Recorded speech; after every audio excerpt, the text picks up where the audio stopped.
ایسی بھی ہے کہ جہاں پر خاموشی اچھی نہیں لگتی، اسی لیے کسی شاعر نے کہا ہے خاموش مزاجی تمہیں جینے نہیں دے گی، اس قوم اس دور میں جینا ہے تو کفران مچا۔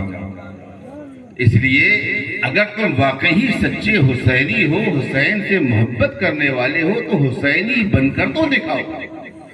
کیونکہ ہم حسین سے محبت کرتے ہیں اس لیے نہیں کہ ہم کو حسین سے دولت ملتی ہے، جاگیر ملتی ہے، عزت ملتی ہے، نہیں، ہم کاری تو زندگی ہی حسین کے صدقے میں، جو کچھ ہمارے پاس ہے سب صدقہ حسین کا ہے، اور جو کچھ بھی ملا ہے ان کے نانا کے گھر کا صدقہ ہے۔ اور یہ دیکھیے ایک بات اور بھی سمجھ لیں، اگر آپ آل نبی سے محبت کریں گے تو یہ مت سمجھنا کہ آل نبی سے محبت کر کے تم نے کوئی احسان کیا ہے، بلکہ یاد رکھو خدا کی قسم اگر تم سچے مومن ہو تو تمہارے لیے مجبوری ہے ایمان سے آل نبی سے محبت کرنا۔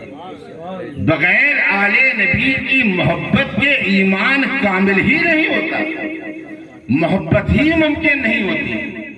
اب آپ دیکھیے، یہ میں نہیں کہہ رہا، خود اللہ کے حبیب صلی اللہ تعالیٰ علیہ وسلم کی ایک مشہور حدیث ہے، من مات علی حب آل محمد صلی اللہ تعالیٰ علیہ وسلم ماتا مومنا۔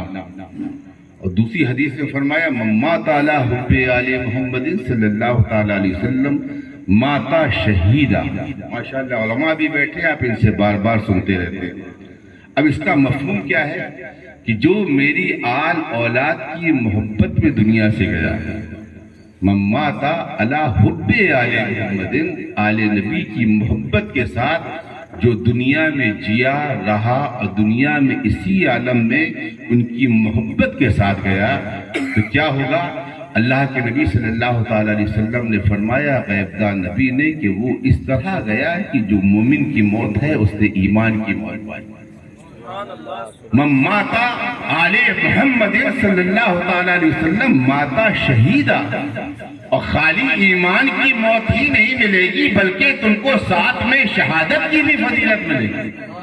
تو آل نبی سے محبت کرنے سے ہی تمہیں جنتی بنو گے، ایمان نصیب ہوگا، اور آل نبی کی محبت تم کو شہادت کی فضیلت بھی عطا کرے گی۔ اب یہ اتنی بڑی شان اور مرتبہ جو ہمیں آپ کو مل رہا ہے، کس لیے مل رہا ہے؟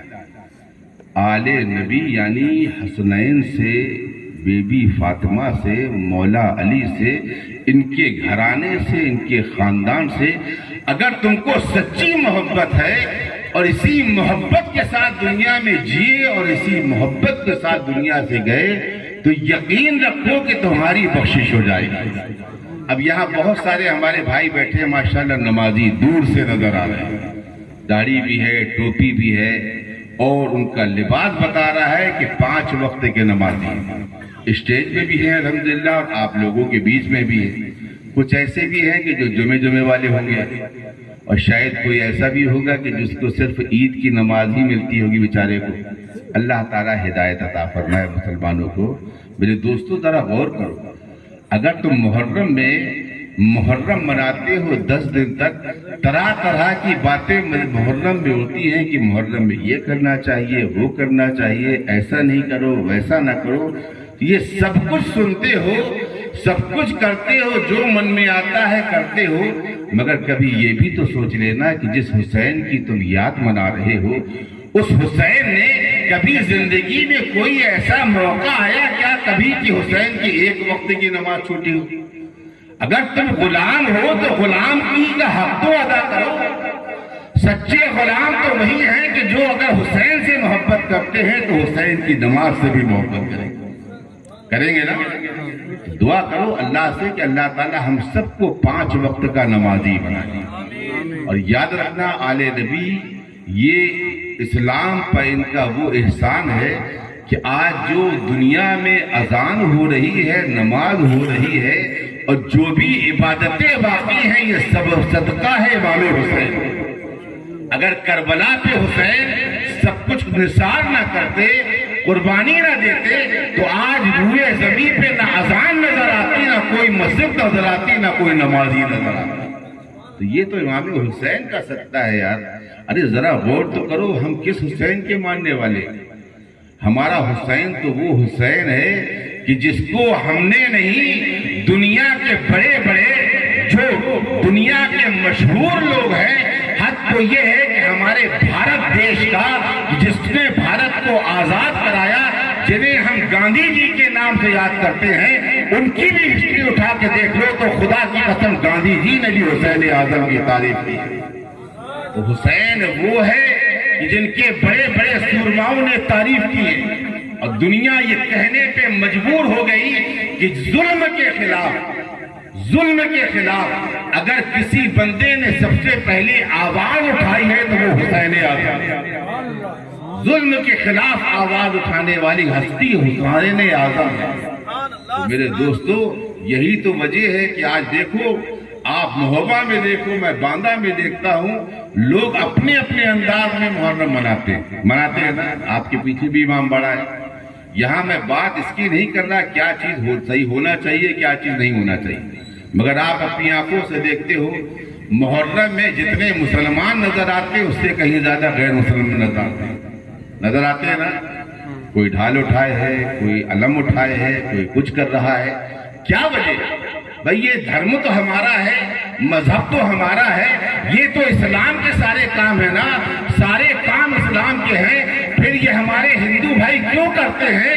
یہ بتا رہے ہیں کہ ہم جس حسین سے محبت کرتے ہیں, اے مسلمانوں, وہ حسین صرف تمہارا نہیں ہے بلکہ اس نے اس کائنات پر احسان کیا ہے, اس دھرتی پر احسان کیا ہے. جس کو بھی حق کی بات اٹھانے کے لیے کسی کو اپنا آئیڈیل بناتا ہے تو حسین اعظم نظر آتا ہے. تو چاہے ہمارے ہندو بھائی ہوں, کوئی بھی دھرم کا آدمی ہو, ہر کوئی امام حسین سے محبت کرتا نظر آتا ہے. اسی لیے میرے دوستو ہم آپ خوش نصیب ہیں کہ ہم جس حسین کے غلام ہیں, ہمارے آقا ایسے بے مثال ہیں. آؤ دیکھو امام حسین کی بات چلی ہے, بات نکلی ہے, تو پہلے اس حقیقت کو بھی سمجھو. آپ حقیقت کو سمجھو گے پھر آگے بڑھو گے. میں نے بتایا نا یہ حدیث شریف سنی آپ نے, اب ذرا اس حدیث کو بھی سن لیں. جو آج بہت سارے ایسے بھی لوگ آپ نے دیکھے ہوں گے, اور خود مجھے جیسا معلوم ہے کہ خود آپ کے محبہ میں بھی کچھ ایسے جو یزید کو امیر المومنین کہتے ہیں, معاذ اللہ استغفر اللہ, یزید کو رحمت اللہ کہتے ہیں, یزید کو اچھا کہتے ہیں. ان سے صرف اتنا کہہ دیتا اگر یزید تم کو اتنا پیارا ہے تو دعا کر لو, میں بھی دعا کر لیتا ہوں کہ پروردگار میرا حشر میرے حسین کے ساتھ کرنا اور اس کا حشر اس کا یزید کے ساتھ کرنا.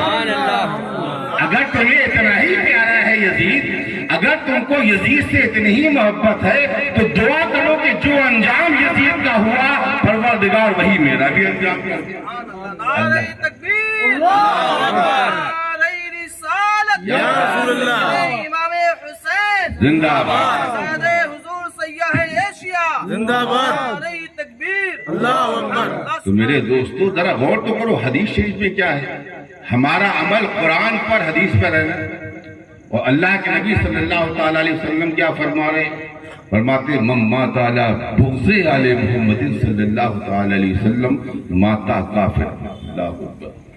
اے لوگو, اگر میری آل سے, حسین سے, حسن سے, بیٹی فاطمہ سے, مولا علی سے, ان کی اولاد سے محبت کرو گے تو ایمان نصیب ہوگا, شہادت کی فضیلت ملے گی. مگر اتنا ہی نہیں, یاد رکھنا اگر میری اولاد کی دشمنی کے ساتھ تم دنیا میں گئے تو اس کا انجام بھی سنو. جو آج یزید کی تعریف کرتے ہیں وہ اس کی حدیث کو سامنے رکھے, جو آج یزید کو امیر المومنین کہتے ہیں, اس حدیث کو سن لے کہ اللہ کے نبی نے کیا فرمایا. فرمایا من مات علی بغض آل محمد صلی اللہ تعالی علیہ وسلم ماتا کافر. جس نے میری اولاد سے دشمنی کی, میری اولاد کو برا بھلا کہا, یہ کہہ لے کہ بیٹی فاطمہ کی توہین کی, مولا علی کی شان میں گستاخی کی, امام حسن امام حسین کی شان میں گستاخی کی.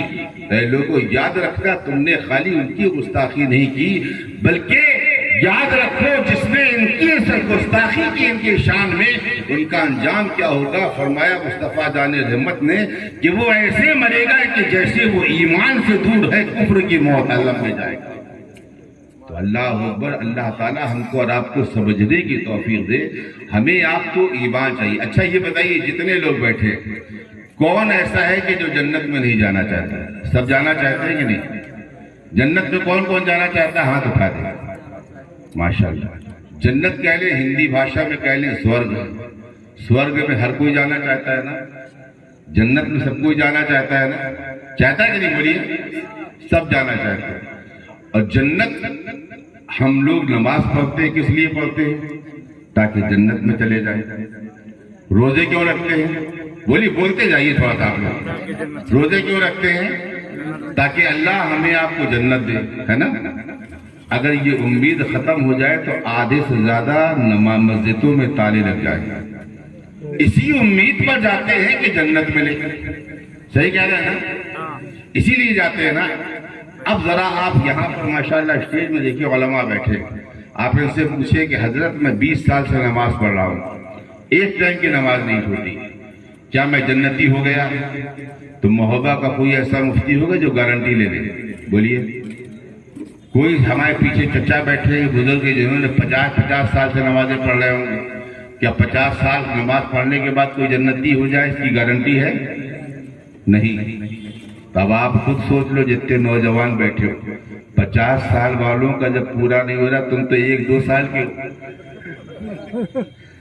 1-2 سال کی ہو, تمہارا کیا ہوگا؟ مجھے ایک بہت پیارا لطیفہ یاد آ گیا, اگر اجازت ہو تو سنا دوں اسی سے ساتھ. ایک جو ہے بیچارے نئے نمازی بنے. ایک عالم آئے, انہوں نے سمجھایا کہ دیکھو بیٹا نماز پڑھو, اللہ تعالیٰ نماز سے خوش ہوتا ہے, تمہاری گھر کی پریشانیاں دور ہوں گی. بڑا اچھا بیان کیا. اس کے سمجھ میں آ گیا کہ آج سے میں نماز نہیں چھوڑوں, نماز کی عادت بنا لی. اب پہلے ہی دن تھا, فجر کی نماز پڑھی. ابھی نماز پڑھی تھی, اس کے گھر میں 2-3 جانور تھے. جیسے ہی فجر کی نماز سے فارغ ہوئے دیکھا کہ بکرا چلانا شروع ہوا. 5 منٹ نہیں ہوئے بکرا ٹیں ہو گیا. اب بیچارہ پریشان کہ حافظ جی نے, مولوی صاحب نے تو کہا تھا کہ نماز پڑھو تو بہت فائدہ ہوگا, یہاں تو ابھی پہلی نماز پڑھی بکرا نے پڑ گیا. دل میں خیال آیا, مگر پھر سوچا کہ بھائی حادثہ ہے, ہو سکتا ہے, ایک بکرا ہے, زندگی اللہ نے اتنی دی ہوگی, مر گیا, کوئی بات نہیں. میں ہمت نہیں آ رہا. ظہر کا وقت ہوا, پھر تازہ وضو کیا, پھر نماز پڑھنے کھڑا ہوا.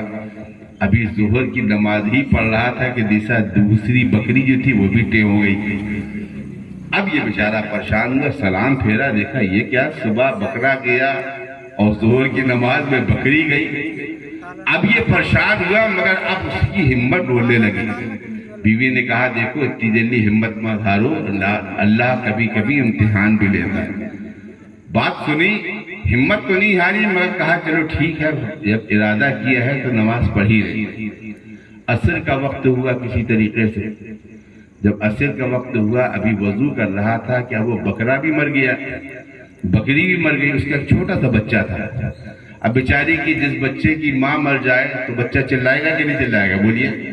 اور وہ چھوٹا سا بچہ تھا, ماں مر گئی تو بچہ میں چلا رہا تھا. یہ وضو کر رہے تھے بیٹھے ہوئے, جب دیکھا بار بار چلائے تو ان کو غصہ آ گیا. کہا دیکھ فجر پڑھی تو تیرا باپ گیا, زور پڑھی تو تیری ماں نپٹ گئی, تو ابھی 1 رکعت کا بھی نہیں ہے, ابھی سجدہ. اللہ تعالیٰ عقل عطا فرمائے. کہ تو 1 سجدے کا بھی نہیں, تو ابھی سے ٹیں کر رہا ہے. تو دیکھیے لطیفہ ہے, یاد رکھیے کبھی کبھی زندگی میں ایسا بھی ہوتا ہے. یہ لطیفہ ہے, مگر یاد رکھیے کبھی کبھی ایسا ہوتا ہے کہ ہم نمازیں بھی پڑھ رہے ہیں, روزے بھی رکھ رہے ہیں, سارے اچھے کام کر رہے ہیں, اس کے بعد پریشانی آتی تو بندہ ہمت ہارنے لگتا ہے. ایسے وقت میں اللہ اپنے نیک بندوں کو آزماتا ہے, دیکھتا ہے کہ یہ بندہ صرف دنیا کی لالچ کے لیے نماز پڑھ رہا ہے یا میری رضا کے لیے پڑھ رہا ہے. تو وہ امتحان لیتا ہے. اس امتحان میں اگر تم نے صبر کر لیا تو پھر خدا اس کا ایسا عظیم اجر دیتا ہے کہ تم نے سوچا بھی نہیں. مگر اگر اس امتحان میں تم فیل ہو گئے تو جو پاس میں ہوتا ہے اس سے بھی محروم ہو جاؤ. تو اللہ تعالیٰ ہم کو آپ کو سمجھ عطا فرمائے۔ تو بات یہاں پر آل نبی کی محبت کی چل رہی تھی۔ ایسے ہی ہے نا، ہم نماز پڑھتے کس لیے؟ تاکہ جنت ملے، روزے رکھتے اس لیے جنت ملے۔ اب آپ 50 سال میں نماز پڑھتے رہو مگر کوئی بھی دنیا کا مفتی گارنٹی نہیں لے سکتا کہ آپ جنتی ہو گئے۔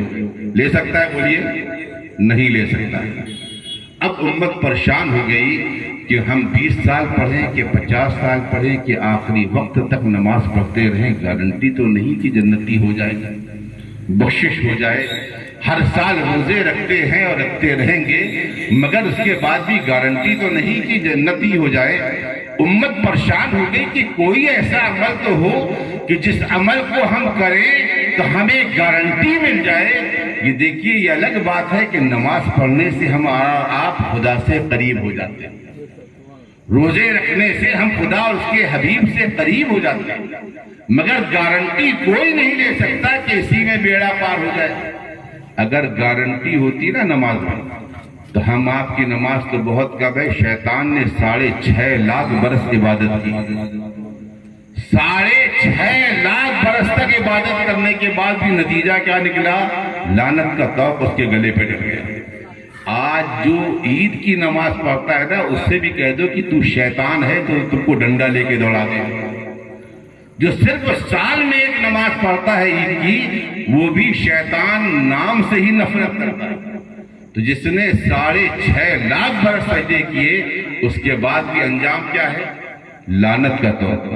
تو میرے دوستو، اس کا یہ مطلب نہیں ہے کہ آپ نمازیں چھوڑ دیں۔ یاد رکھنا، نماز اگر نہ پڑھی جائے تو اللہ کے حبیب ناراض ہوتے ہیں۔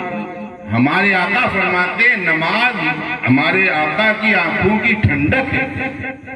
یاد رکھو، تو نماز روزہ ہمیں آپ کو کرنا ہے اور کرنا چاہیے۔ اگر سچے غلام ہو تو زندگی بھر نماز پڑھو۔ بات یہاں ہم یہ کر رہے ہیں کہ ہم نماز کس لیے پڑھتے ہیں، عبادت کس لیے کرتے ہیں؟ تاکہ اللہ راضی ہو جائے اور ہم سب کا بیڑا پار ہو جائے، اسی لیے کرتے ہیں نا۔ تھوڑا سا توجہ دیں، بہت پیاری بات آپ کے سامنے رکھ رہا ہوں۔ اب جب بندہ پریشان ہو گیا کہ گارنٹی تو کسی چیز میں نہیں، تو جب یہ بندے نے فریاد کی یا رسول اللہ کوئی تو ایسی چیز ہوگی کہ ہم وہ عمل کر لیں جس سے ہمارا بیڑا پار ہو جائے، گارنٹی مل جائے کہ ہم جنتی ہو جائیں، بخشش کا سبب بن جائے۔ تو ندا آئی، اے بندے مایوس نہ ہونا، تو نماز سے مجھ سے قریب ہوتا ہے، روزوں سے مجھ سے قریب ہوتا ہے، اللہ کا پیارا بنتا ہے، رسول کا پیارا ہوتا ہے۔ اے بندے تو مایوس نہ ہو، اگر تجھے گارنٹی چاہیے، جنتی ہونے کی سند چاہیے، ایک عمل کر لے۔ اگر تو نے ساری زندگی وہ عمل کر لیا تو یقین مان کہ تجھے جنتی ہونے کی ثبوت مل جائے گا۔ اب وہ کیا ہے؟ جنتی ہونا چاہتے ہو نا؟ چاہتے ہو کہ نہیں؟ اگر ہونا چاہتے ہو تو آج سے عہد کر لینا، کیونکہ یہ بات جو میں بتا رہا ہوں اپنی نہیں، اللہ کے حبیب کی بتا رہا ہوں۔ مصطفیٰ جان رحمت نے حدیث شریف میں ارشاد فرمایا، من مات علی حب آل محمد صلی اللہ تعالی علیہ وسلم ماتا مومنا ماتا شہیدہ۔ 2 حدیثیں۔ اگر جس نے میری اولاد سے محبت کی، اے لوگوں اگر تمہیں جنتی ہونے کی گارنٹی چاہیے نا تو کیا کرو؟ تم علی کا دامن پکڑ لو، حضرت خاتون جنت کی خاک کو تھام لو، حسنین کا زندگی بھر ان کے غلام بن جاؤ۔ اگر تم نے ان سے محبت کر لی، آل نبی سے محبت کر لی، تو یقین جانو یہ واجد ربانی نہیں، خدا کے حبیب نے فرمایا ہے کہ تمہیں ایمان کی موت ملے گی اور شہادت کی فضیلت ملے گی۔ اور شہادت کیا ہے جانتے ہو؟ شہادت کی فضیلت بھی مختصر سی سن لو۔ آج ہم آپ بیٹھے، شہادت کی فضیلت سن لو۔ امام حسین شہید اعظم ہے نا؟ بولیے، بولتے جائیے آپ کو تاکہ ہمیں سمجھ میں آئے۔ شہید اعظم ہے نا؟ سید الشہداء۔ شہادت کی فضیلت کیا ہے معلوم؟ آپ کے اس حویلی دربارے میں کوئی بھی ایک مسلمان جس نے صرف زندگی میں ایک بار کلمہ پڑھا ہو، نہ مسجد جاتا ہے، نہ روزے رکھتا ہے، نہ کوئی اچھا کام کرتا ہے، صرف نام کا مسلمان ہے، کلمہ پڑھے، اگر وہ اللہ کی راہ میں شہید ہو جائے تو کسی بھی عالم سے پوچھو کہ حضرت اس نے تو ایک ٹائم کی نماز نہیں پڑھی، روزے نہیں رکھے، حج نہیں کیا، زکوٰۃ نہیں دی، قربانی نہیں دی، اللہ کی راہ میں شہید ہوا، اس کا انجام کیا ہوگا؟ تو محبوبہ کا ہر مفتی یہی جواب دے گا کہ وہ ڈائریکٹ جنت میں چلا گیا۔ بات سمجھ میں آئی آپ؟ شہادت کی اتنی بڑی فضیلت ہے کہ ایک وقت کی بھی جس نے نماز نہیں پڑھی، ایک وقت کا روزہ نہیں رکھا، اگر اللہ کی راہ میں لوٹا ہوا دنیا سے چلا جائے تو وہ ڈائریکٹ جنت میں جاتا ہے، کوئی حساب و کتاب نہیں ہوگا۔ ہم ساری زندگی نماز پڑھیں مگر ہمیں اللہ کی بارگاہ میں حساب دینا ہے۔ اے واجد ربانی، تیری اتنی نمازیں ہیں، اتنے روزے ہیں، اتنے گناہ ہیں، یہ فلاں گناہ، یہ فلاں گناہ، ادھر نیکیاں ادھر گناہ، حساب و کتاب ہوگا، ہم آپ سب کو اس سے گزرنا پڑے گا۔ مگر جس نے ایک ٹائم کی بھی نماز نہیں پڑھی مگر اللہ کی راہ میں شہید ہو گیا تو وہ بغیر حساب کتاب کی جنت میں چلا جائے گا۔ تو اللہ کے نبی فرماتے ہیں اگر تم کو ایسی شاندار شہادت کی زندگی چاہیے اور ایسی موت چاہیے، پریشان مت ہو، تمہیں فضیلت چاہیے، میرے علی کے گھر کے غلام بن جاؤ، حسنین کے گھر کے غلام بن جاؤ، تم کو اس شہادت کی فضیلت مل جائے گی۔ اللہ تعالیٰ ہمیں اور آپ کو سمجھنے کی توفیق عطا فرمائے، اہل بیت سے محبت عطا فرمائے۔ یہ اہل بیت کی محبت خوش نصیب لوگوں کو ملتی ہے۔ شہادت سننا چاہتے ہیں آپ لوگ؟ میں انشاءاللہ ڈائریکٹ آپ کو کربلا پہنچا دوں گا، کیونکہ یہاں 10 روزہ محفل تو نہیں، ایک ہی روز کی محفل ہے۔ کل ایک جلسہ ہوا، آج دوسرا ہو رہا ہے، میں تو پہلی بار آپ کے سامنے اسٹیج میں بیٹھا ہوں، اس لیے آپ کو مختصر سے وقت میں بہت کچھ سنانا چاہتا ہوں مگر وقت بھی اجازت نہیں دیتا۔ مگر آپ کی پوری توجہ چاہیے، آپ کی توجہ ہوگی تو انشاءاللہ تھوڑی دیر میں ہی آپ شہادت سے بہت کچھ سن لیں گے۔ سننا چاہتے ہیں تو ذرا بیداری کا ماحول دیتے ہوئے ہاتھ اٹھائیے کہ یا حسین، یا حسن، یا حسین، یا پنجتن۔ ماشاءاللہ۔ اب دیکھیے، اب ڈائریکٹ میں آپ کو کربلا پہ ان عظیم شخصیتوں کا ذکر کرنے جا رہا ہوں کہ جن کا ذکر آپ سننے کے لیے بیٹھے۔ کربلا پہ جو ہستیاں گئی تھی آپ نے نام سنا ہے ان کی؟ کتنی قیمتی نعمت ہم اور آپ سے چھن گئی کربلا کے میدان پر۔ خالی امام حسین ہی ایک انمول ایسے ہیرے ہیں کہ جن کا کوئی جواب کائنات میں نہیں، مگر کربلا کے میدان پہ صرف حسین نہیں گئے، امام حسین بھی گئے ہیں، ساتھ میں بھائی عباس علمبردار بھی کربلا پہ شہید ہوئے ہیں، آپ کے بڑے بھائی امام حسن کے بیٹے حضرت قاسم بھی کربلا پہ شہید ہوئے ہیں، امام حسین کے خود 18 سال کے نوجوان علی اکبر بھی شہید ہوئے ہیں، 6 ماہ کے دودھ پیتے ہوئے بچے حضرت علی اصغر، یہ بھی حسین کا چھوٹا سا شہزادہ شہید کربلا میں ہوا ہے۔ یہ تو آل نبی ہے۔ آل نبی میں اور ہے، اولاد عقیل بھی شہید ہوئے ہیں، اولاد مسلم بھی شہید ہوئے ہیں، آل نبی کے ساتھ ساتھ ان کے جانثار وفادار غلام بھی شہید ہوئے ہیں۔ یہ کربلا پہ عظیم ہستیاں گئی، مگر آپ کو ان خاص لوگوں میں سے خاص لوگوں کا ذکر کر رہا ہوں۔ مدینے میں جب یہ 3 شہزادے نکلتے تھے نا، جن کو آپ بار بار سنتے رہتے ہیں، حضرت عباس علمبردار کا نام سنا ہے؟ یہ کون ہے؟ امام حسین کے بھائی مولا علی مشکل کشا کی جو دوسری بیوی ہیں ان کے بیٹے ہیں حضرت عباس۔ اور ادب اتنا تھا اپنے بھائی کا، امام حسین کا، کہ تاریخ میں آتا ہے کہ حضرت عباس علمبردار نے کبھی زندگی میں امام حسین کو بھائی کہہ کے نہیں پکارا۔ یہ ادب، اللہ تعالی ہمیں آپ کو بھی ادب عطا فرمائے۔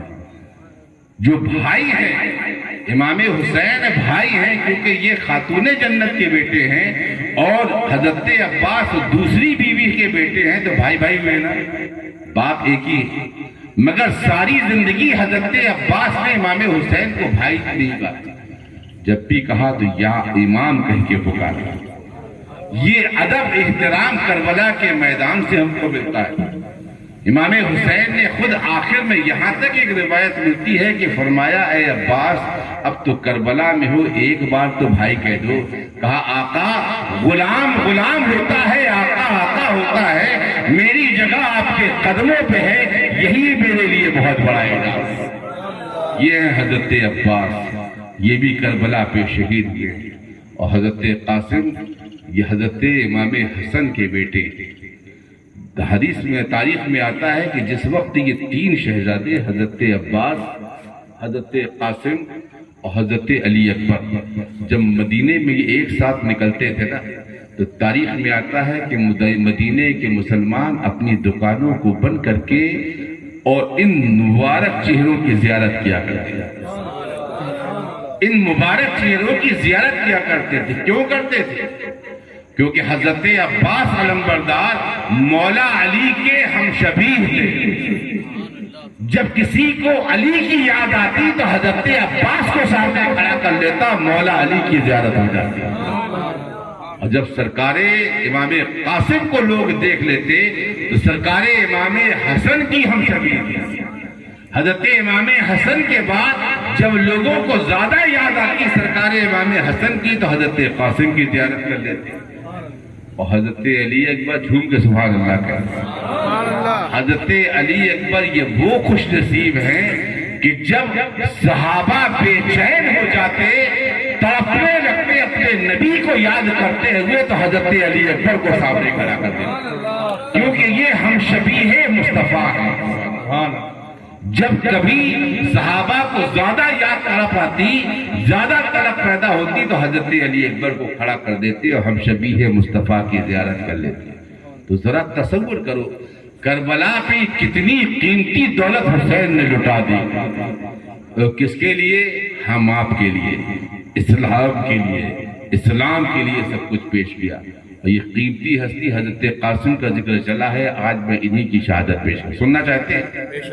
حضرت قاسم کی شہادت آپ کے سامنے رکھا۔ ایک بار درود پاک پڑھیے، اللہم صلی علی سیدنا مولانا محمد وبارک وسلم، صلاۃ و سلام علیکہ یا رسول اللہ صلی اللہ تعالی علیہ وسلم۔ حضرت قاسم دیکھو، آل نبی کی ذیت دیکھ لو، آل نبی کا طریقہ سیکھ لو۔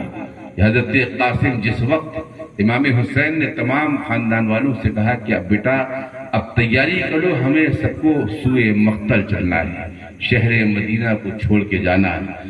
جس وقت امام حسین نے پیغام دیا نا تو اس وقت حضرت قاسم کھڑے ہوئے اور اپنے ایک رشتے کے چچا حضرت ابو حنفیہ جو رشتے میں چچا تھے، ان سے کہا چچا آپ یہیں پر ہیں، میں تو شہر مدینہ چھوڑ کے جا رہا ہوں، اب شاید زندگی میں دوبارہ میسر ہو نہ ہو، یہ شہر مدینہ چھوٹ رہا ہے، چچا میرا ایک چھوٹا سا کام ہے جو میری عادت تھی، میں چاہتا ہوں کہ وہ کام بند نہ ہو، میرے بعد بھی جاری رہے۔ تو چچا ابو حنفیہ نے پوچھا کہ بیٹا بتاؤ تم کیا چاہتے ہو؟ کہا چچا میں ایک چھوٹی سی نیکی کرتا تھا کہ روزانہ اپنے مکان کی چھت پہ چڑھ جاتا، روزانہ کچھ دانہ ڈالتا، کچھ پانی ڈالتا، کچھ پرندے آتے دانہ کھاتے پانی پیتے اور چلے جاتے۔ میرا معمول ہے یہ صبح بھی میں دانہ ڈالتا، شام کو بھی دانہ ڈالتا۔ پرندے روزانہ جب اپنے گھونسلوں سے نکل کے آتے تو سب سے پہلے میری چھت پر آ کر اناج کھاتے اور پانی پیتے، اس کے بعد سیر کو نکل جاتے، اور شام کو جب اپنے گھونسلوں کی طرف پلٹتے تو گھونسلوں میں بعد میں جاتے، پہلے سرکار امام قاسم کے مکان پہ آ کر دانہ کھاتے پانی پیتے چلے جاتے۔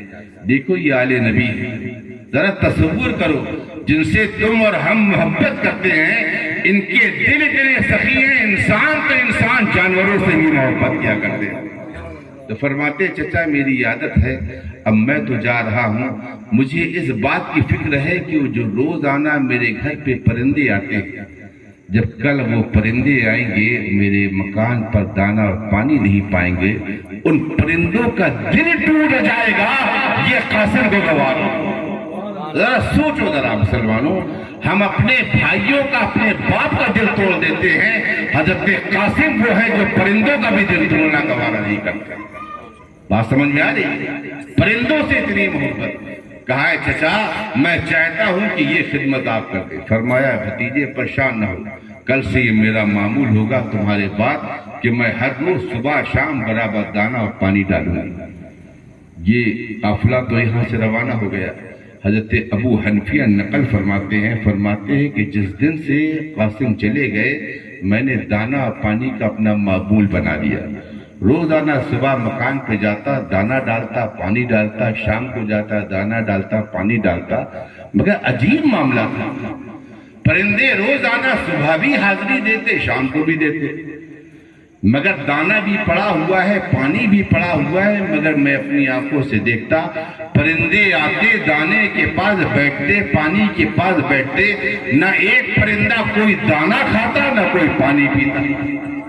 کچھ دیر بیٹھتے اور چلے جاتے، شام کو پھر آتے، پھر بیٹھتے، پھر چلے جاتے، نہ کوئی دانا کھاتا نہ پانی پیتا۔ میں سوچ میں پڑ گئے یہ معاملہ کیا ہے الہی؟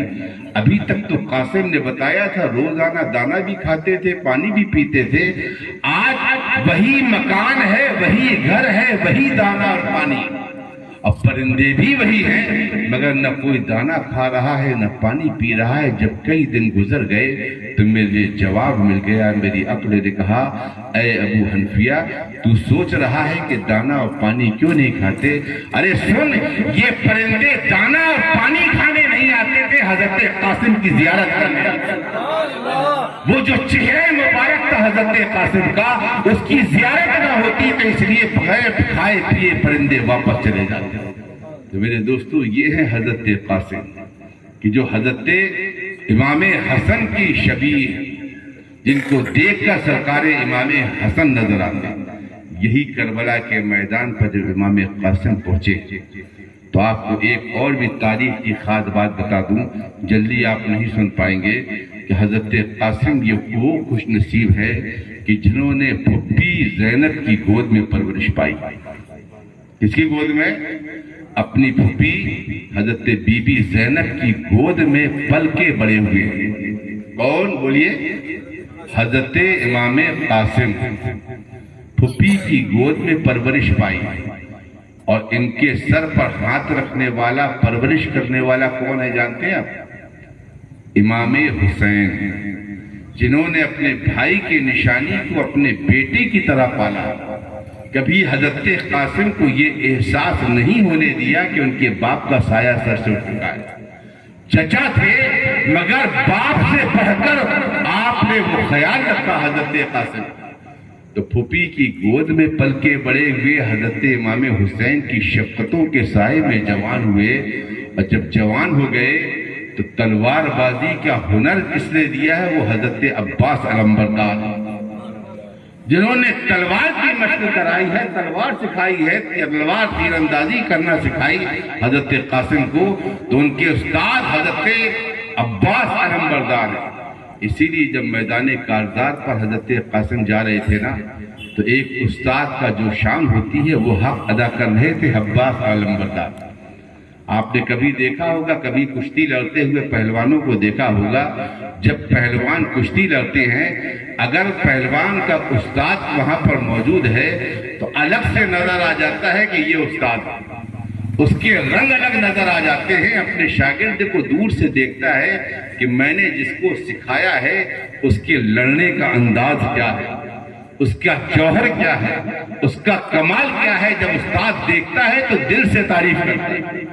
اب حضرت علی اکبر، حضرت قاسم آج میدان کارزار پر جا رہے ہیں تو حضرت عباس سے زیادہ کس کو اشتیاق ہوگا؟ جنہوں نے سکھایا ہے۔ تو عادت کے مطابق